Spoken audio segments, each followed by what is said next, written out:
Air India का AI-171 जो अहमदाबाद से लंदन जाने वाला जो फ्लाइट था वो क्रैश हो गया है कि आवाज़ जोर से आवाज़ आया विंग्स का, फिर पूरा धुआं भर गया।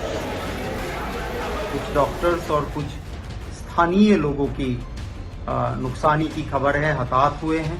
Deepest condolences to all the families who've lost their loved ones. हम गलत होने के लिए तरस रहे हैं। आज के पहले हादसों ने हमें तथ्य जांचना सिखाया था। किसी भी निष्कर्ष पर तत्काल नहीं पहुंचना है। हर दिखते दृश्य पर भरोसा नहीं करना है। पर क्या कीजिए किसी ऐसे दिन पर जब सामने दिखती हर तस्वीर मृत्यु सी सच्ची साबित होने लग जाए। हर वो वीडियो जो किसी फीड, किसी स्क्रीन पर दिखे। एयर इंडिया की फ़्लाइट AI-171 को अहमदाबाद से लंदन जाना था। एयरक्राफ्ट था बोइंग का 7878 ड्रीम लाइनर।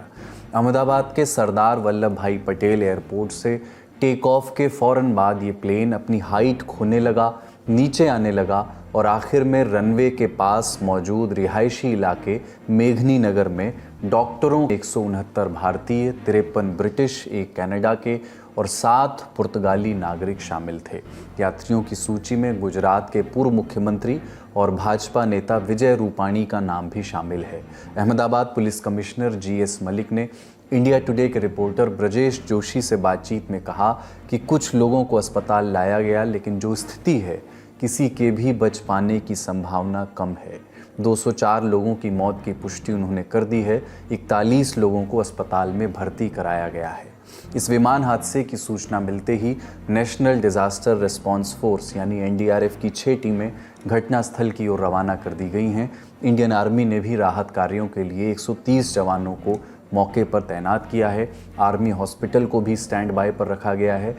किस प्रकार का ये बेहद ही डरावना हादसा है, अगर उसके ऊपर भी नज़र करें तो ये जो बिल्डिंग है जो कि मेघानी नगर इलाके में आई है और एयरपोर्ट के बिल्कुल पीछे की तरफ का हिस्सा है। आप तस्वीरों में भी देख पा रहे हैं, अभी भी जो आग है वो आग दिखाई पड़ रही है बिल्डिंग के ऊपर की तरफ। और यहीं पे वो प्लेन जो है वो जाके सबसे पहले वो टकराया और टकराने के बाद जो पेड़ है वो आप समझ सकते हैं तस्वीरों में देख के, प्लेन के जो पेड़ है उसके ऊपर का जो हिस्सा है वो टूटते हुए जो प्लेन है वो आगे जाके गिरा हुआ है। जहां फिलहाल आप तस्वीरों में जो भीड़ देख पा रहे हैं ये वही जगह है जहां पे प्लेन जो है वो जाकर क्रैश हो गया। गनीमत यही है कि सीधे तौर पे प्लेन बिल्डिंग में नहीं टकराया, लेकिन प्लेन का जो बाहरी तरफ का जो बाहरी हिस्सा होता है, जो उसके टायर के तरफ की जो उसके विंग्स होते हैं वो यहाँ पे जो बिल्डिंग है उस पे जाके टकराई। और बिल्डिंग के ऊपर की तस्वीरें भी आप देख रहे हैं, 4था मंजिला इमारत का जो कि डैमेज हो चुका है। यानी कि स्पष्ट तौर पर हम ये समझ सकते हैं कि प्लेन किस तरह से यहाँ पे आके टकराया। और तस्वीरों में आप देख पा रहे हैं NSG जो कमांडोज हैं वो कमांडो भी यहाँ पे। कहा गया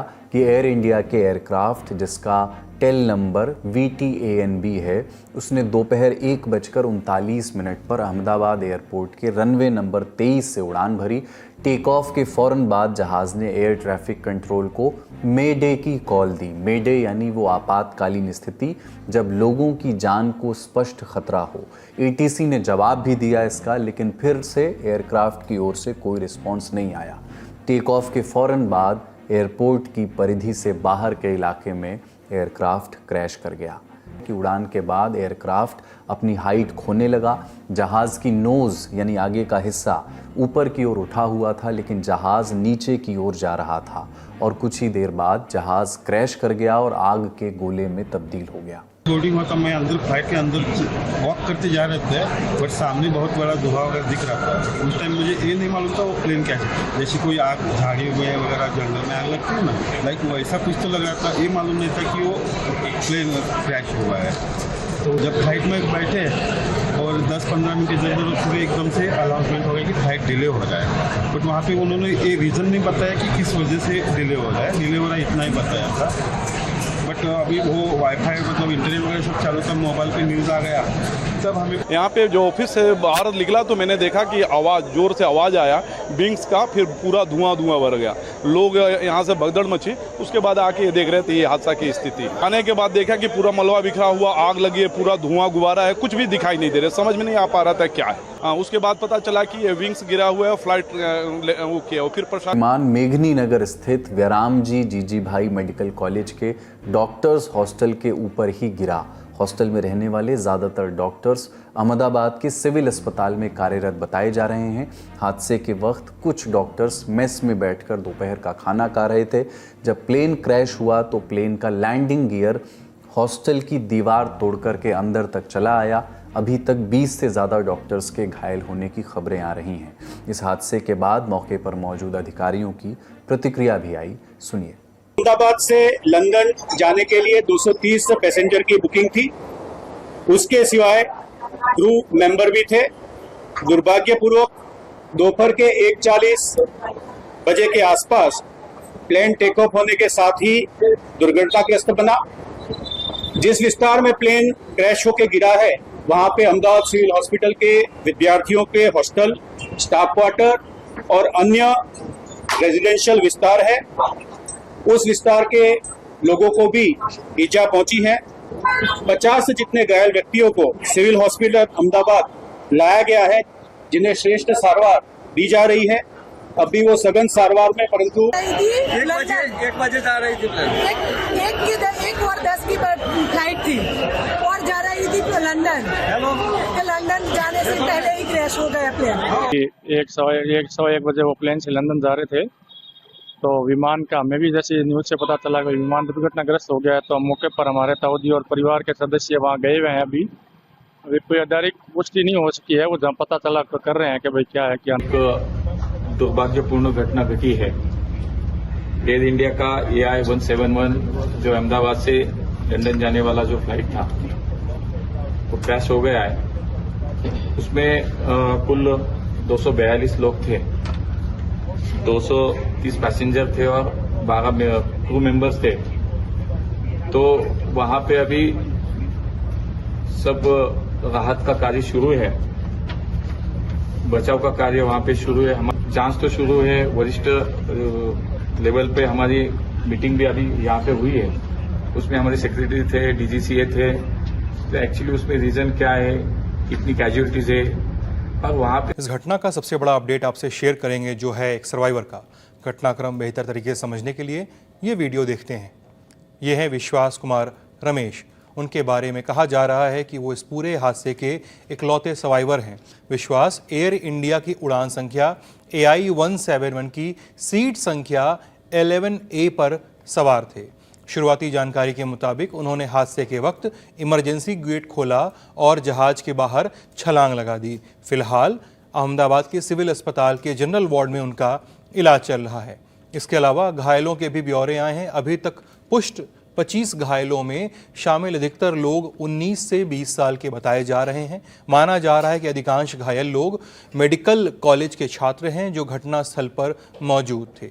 इस हादसे में गुजरात के 2 बार के मुख्यमंत्री रहे विजय रूपाणी की भी मृत्यु की भी पुष्टि हुई है। वो एयरक्राफ्ट की सीट संख्या 2D पर सवार थे।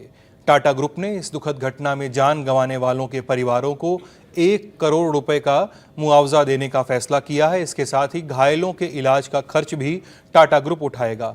ग्रुप ने BJ मेडिकल के हॉस्टल को फिर से बनाने में भी मदद करने का ऐलान किया है। ये सारी घोषणा टाटा सन्स के चेयरमैन N चंद्रशेखरन ने की है। मीटर्स, विंग का फैलाव 60 मीटर, ऊंचाई 16.90 मीटर। इंजन इसमें 2 होते हैं जो अमूमन जनरल इलेक्ट्रिक या रोल्स रॉयस के बनाए हुए होते हैं। ईंधन क्षमता इसकी 1,26,000 लीटर की है। अधिकतम स्पीड 954 किलोमीटर प्रति घंटे की है। अधिकतम दूरी ये एक बार में 13,620 किलोमीटर की कर सकता है। इसकी यात्री क्षमता 254 की है और अनुमानित मूल्य इसका 2.18 हज़ार करोड़ रुपए का है। इस जहाज़ में बैठने का अरेंजमेंट क्या रहता है, यानी केबिन कैसा दिखता है, वो आप इस समय स्क्रीन पर देख सकते हैं। अब आप जिस एयरक्राफ्ट का हादसे की खबर आपने आज सुनी है, वो एयरक्राफ्ट साल 2013 में बोइंग ने एयर इंडिया को डिलीवर किया था। यानी ये एयरक्राफ्ट 12 साल से सर्विस में था। लेकिन सर्विस का साल इतना बड़ा मुद्दा नहीं है, क्योंकि अमूमन एक कमर्शियल एयरक्राफ्ट की उम्र 30 से 50 साल तक मानी जाती है, बशर्ते उसका मेंटेनेंस अच्छे से किया जाए। हालांकि इस एयरक्राफ्ट की सेफ्टी को लेकर के पहले भी चिंताएं जाहिर की जाती रही हैं। पिछले साल यानी 2024 में बोइंग कंपनी में काम करने वाले एक इंजीनियर सेम सलेहपोर ने इल्ज़ाम लगाया कि अपने 777 और 787 ड्रीम लाइनर को बनाने के लिए बोइंग ने शॉर्टकट्स अपनाए, जिससे उम्र बढ़ने के साथ एयरप्लेन के उससे जुड़े खतरे बढ़ जाते हैं। अमेरिका के फेडरल एविएशन एडमिनिस्ट्रेशन में दर्ज अपनी शिकायत में सैम ने कहा था कि प्लेन के ढांचे को जब अलग अलग बना करके जोड़ा जाता है तो जोड़ में गैप बन जा रहे थे, जिनकी वजह से हादसे हो सकते हैं। सैम ने यह भी कहा कि उन्होंने बोइंग वर्कशॉप में लोगों को एयरक्राफ्ट पर कूदते हुए देखा ताकि उनको जोड़ा जा सके। इसके पहले साल 2021 में भी कुछ इसी आशय की शिकायतें अमेरिकी एजेंसियों को मिली थी। 2016 में जॉन बार्नेट नाम के विसल ब्लोअर ने भी इसी तरह के इल्ज़ाम लगाए थे। जॉन 8 साल तक बोइंग की 787 ड्रीमलाइनर सीरीज़ में ही क्वालिटी कंट्रोल इंस्पेक्टर रहे थे। उन्होंने 2017 में कंपनी छोड़ी और इल्ज़ाम लगाए कि बोइंग कंपनी अपने जहाज़ों को पूरा करने के लिए सब स्टैंडर्ड किस्म के पार्ट्स इस्तेमाल करती है। ये भी आरोप लगाए कि कंपनी कूड़ेदान से स्पेयर पार्ट्स निकालकर अपने जहाज़ों में फिट करती है। जॉन के इन आरोपों के बाद अमेरिकी फेडरेशन एविएशन एडमिनिस्ट्रेशन यानी FAA ने बोइंग को कटघरे में खड़ा किया। अदालतों में सुनवाई हुई। इस विषय पर downfall the case against Boeing नाम से एक डॉक्यूमेंट्री भी बनी है। लेकिन साल 2024 में जॉन बार्नेट ने खुद को गोली मार करके अपनी जान दे दी।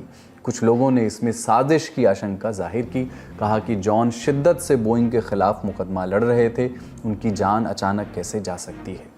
बोइंग के खिलाफ आई अधिकतर शिकायतें जहाज़ के ढांचे को लेकर के थीं। अब बात करते हैं इसके इंजन की। आपको हमने बताया कि इस जहाज़ में 2 इंजन होते हैं, जिन्हें या तो जनरल इलेक्ट्रिक बनाती है या रोल्स रॉयस। और रूपरेखा देखें तो आप समझ जाएंगे कि ये जहाज़ लंबी दूरी की उड़ान भरने के लिए बनाया गया है। अब आगे बढ़ें उसके पहले एक और जानकारी। स्वीडन के flight tracking firm flight radar 24 ने आज हुए हादसे पर ट्वीट किया। बताया कि GPS से मिले शुरुआती आंकड़ों के मुताबिक टेक ऑफ के समय एयर इंडिया की फ़्लाइट अधिकतम 625 फुट की ऊंचाई पर ही पहुंच सकी थी। चूंकि अहमदाबाद एयरपोर्ट समुद्र तल से 200 फुट की ऊंचाई पर है, तो जहाज़ कुल 425 फुट की ही ऊंचाई पर था और उसके बाद ये फ़्लाइट 475 फुट प्रति मिनट की रफ्तार से नीचे आने लगी थी। ध्यान दें कि उड़ान भरने के फ़ौरन बाद एयरक्राफ्ट से मेडे की कॉल दी जाने लगी थी। फ़्लाइट कैप्टन कह रहे थे कि उनका जहाज़ नीचे जा रहा है। जाहिर है कि उन्हें उड़ान के फ़ौरन बाद अंदेशा हो गया था कि फ़्लाइट में कुछ गड़बड़ है। हमने कुछ जानकारों से ये समझने की कोशिश की कि ये हादसा आखिर हुआ कैसे होगा। क्या इंजन जहाज़ को वो शक्ति नहीं दे पाया जो उसे ज़मीन से उठने में मदद देती है? कुछ एविएशन एक्सपर्ट्स ने नाम न छापने की शर्त पर हमें बताया कि हो सकता है कि प्लेन के दोनों इंजन एक साथ फेल कर गए हों, जो बहुत ही रेयर घटना है, पर ये एक संभावना है। यदि एक इंजन भी काम करता है तो काम चल जाता है। हो सकता है कि पक्षियों ने दोनों इंजन्स को बुरी तरह हिट किया हो। ये भी हो सकता है कि प्लेन का झुकाव एक और ज़्यादा होने से प्लेन का इंजन अचानक से फेल हो गया हो। इसके अलावा इंडिया टुडे के साउथ ब्यूरो एडिटर हैं नागार्जुन द्वारकानाथ, जो कमर्शियल पायलट भी रहे हैं। उन्होंने अपने एक आर्टिकल में कुछ संभावनाओं के बारे में बताया है। उड़ान भरते समय लैंडिंग गियर नीचे ही रहा, जो शुरुआती उड़ान के लिए एक असामान्य बात है। आमतौर पर लिफ्ट ऑफ के कुछ सेकंड के भीतर और 600 फीट की ऊंचाई तक पहुंचने से बहुत पहले इसे ऊपर खींच लिया जाना चाहिए। विंग फ्लैप्स भी पूरी तरह सिकुड़े हुए थे, जो टेक ऑफ और शुरुआती एलिवेशन के लिए असामान्य और जोखिम भरा है। उन्होंने आगे लिखा कि शायद हाइड्रोलिक खराबी के कारण लैंडिंग गियर नीचे ही फंसा रह गया, और अगर गियर नीचे फंसा हुआ था तो क्रू ने निकले हुए गियर से पैदा होने वाले खिंचाव को कम करने के लिए फ्लैप्स को सिकोड़ने का प्रयास किया होगा, जबकि कम ऊंचाई और कम गति पर फ्लैप्स को बहुत जल्दी सिकोड़ना खतरनाक होता है, क्योंकि ये लिफ्ट को कम करता है और प्लेन के स्टॉल होने यानी हवा में रुक जाने के जोखिम को बढ़ा देता है। ध्यान दें कि ये केवल संभावित सिनेरियोज हैं। प्लेन का ब्लैक बॉक्स यानी प्लेन के अंदर मौजूद वो बक्सा जिसमें कॉकपिट की सारी बातचीत रिकॉर्ड होती है, जब वो खुला जाएगा तब असल बात सामने आएगी। एविएशन एक्सपर्ट्स ने हमें ये भी बताया कि जब ऐसी स्थिति होती है तो पायलट करते क्या हैं। सबसे पहले वो चेकलिस्ट के ज़रिए समस्या को समझते हैं, कंट्रोल टावर को वो सूचना देते हैं, इंजन को रीस्टार्ट करने की कोशिश करते हैं, ज़रूरत पड़ने पर इमरजेंसी लैंडिंग की वो तैयारी करते हैं। पायलट्स को ऐसी इमरजेंसी के लिए विशेष ट्रेनिंग दी जाती है। जानकार ये भी बताते हैं कि कोई भी जहाज़ बिना किसी पक्की जाँच के उड़ान में शामिल नहीं किया जाता, और फ्लाइंग के पहले जहाज़ों को 4 तरह के चेक्स से गुजरना होता है। ये अलग अलग समय पर होता है। ए चेक होता है आमतौर पर हर 400 से 600 घंटों की उड़ान के या 200 से 300 उड़ानों के बाद किया जाता है। बी चेक होता है हर 6 से 8 महीने में। सी चेक होता है हर 18 से 24 महीने में। और डी चेक हर 6 से 10 साल में होता है और इसे पूरा करने में कई हफ्ते भी लग सकते हैं। इसके अलावा जब भी विमान किसी भी उड़ान के लिए रनवे पर होता है तो पायलट, को पायलट, इंजीनियर और ग्राउंड स्टाफ मिलकर के जहाज़ का एक फाइनल चेक करते हैं, तभी जहाज़ को उड़ान के लिए गो अहेड मिलता है। लेकिन सारे प्रयासों के बाद एक जहाज़ आज हादसे का शिकार हो गया। अन्य अपडेट्स भी हम आपसे इस पे जो भी आएंगी साझा करते रहेंगे। इस विमान में सवार क्रू और यात्रियों के परिजनों के प्रति हमारी संवेदनाएं, हमारा संबल। मुश्किल समय है और एक दूसरे का हाथ पकड़े रहने का समय है। आज का ललन टॉप शो यहीं तक। नमस्कार।